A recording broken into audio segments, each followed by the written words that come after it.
Hello बच्चों, let's see this question and the question says one of the following combinations illustrate law of reciprocal proportion। तो बच्चों question में कह रहा है इन चारों में से कोई एक ऑप्शन जो है लॉ ऑफ रेसिप्रोकल प्रोपोर्शन को फॉलो कर रहा है और वो हमें ढूंढना है। तो फर्स्ट ऑप्शन की बात करें बच्चों तो फर्स्ट ऑप्शन में दिख रहा है N2O3, N2O4 और N2O5। मतलब यहाँ पर N का मास जो है वो फिक्स्ड कर दिया है, ठीक है, और ऑक्सीजन का रेशियो चेंज करा जा रहा है, ठीक है। यहाँ पे N2O3 है, N2O4, N2O5, मतलब ऑक्सीजन का रेशियो जो है वो चेंज करा जा रहा है और नाइट्रोजन का फिक्स्ड कर दिया रेशियो बाय मास। और जब ये ऑक्सीजन एक दूसरे के इनके रेशियो जो ये ऑक्सीजन के जो रेशियो हैं उनको एक मतलब O3 का जो आया है रेशियो और O4 का आया है और O5 का आया है, इनका जो भी रेशियो आया है वो आया है सिंपल होल नंबर रेशियो में आ रहा है यहाँ पे, ठीक है। तो ये ऑप्शन तो हमारा नहीं होगा, ये तो लॉ ऑफ मल्टीपल प्रोपोर्शन की बात कर रहा है। आगे चलते NaCl, NaBr, Na। इस पे देखा जाए बच्चों तो ये लॉ ऑफ मल्टीपल प्रोपोर्शन को भी फॉलो नहीं कर रहा, ना ही लॉ ऑफ कंजर्वेशन।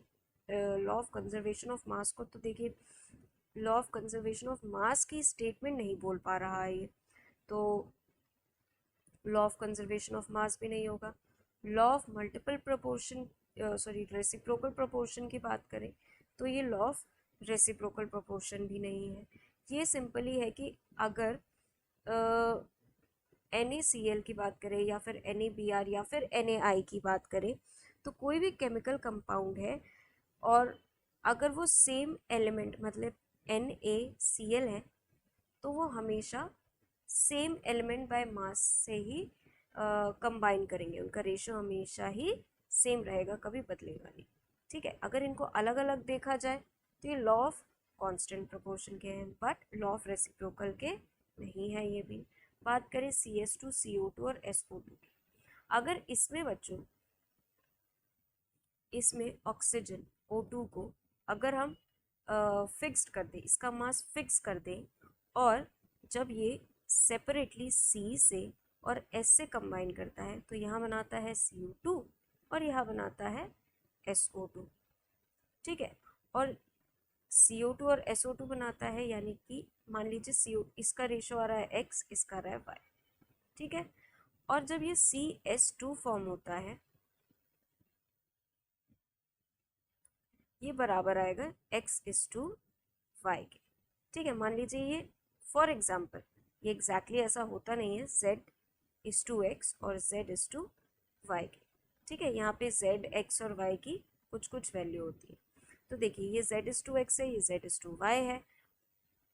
यहाँ पे जो X:Y का रेशियो आएगा वही जो यहाँ से डिवाइड करके आएगा वो एग्जैक्टली जब हम इनको डायरेक्टली कंबाइन करें उसकी भी वही वैल्यू आनी चाहिए, और ऐसा आता भी है, ऐसा ऑब्जर्व भी करा जाता है।